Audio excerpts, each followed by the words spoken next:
আজকে আমি মশলা fish fry কেমন করে করি। মাছগুলোকে প্রথমে ভেজে নিয়েছি, এটা হচ্ছে ফ্যাসা মাছ। এবার সর্ষে, কাঁচা লঙ্কা, জিরে, পেঁয়াজ একসঙ্গে ভালো করে বেটে নিয়ে মাছগুলোর উপরে দিয়ে দিলাম।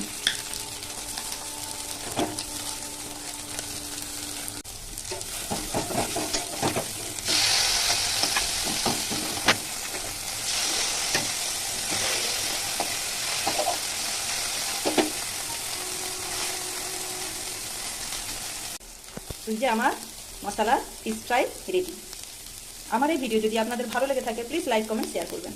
আর যারা নতুন বন্ধু আছেন সাবস্ক্রাইব করে দেবেন আর বেল আইকন প্রেস করে দেবেন, যাতে সবার আগে আপনার কাছে নোটিফিকেশন আমাদের পৌঁছে যায়।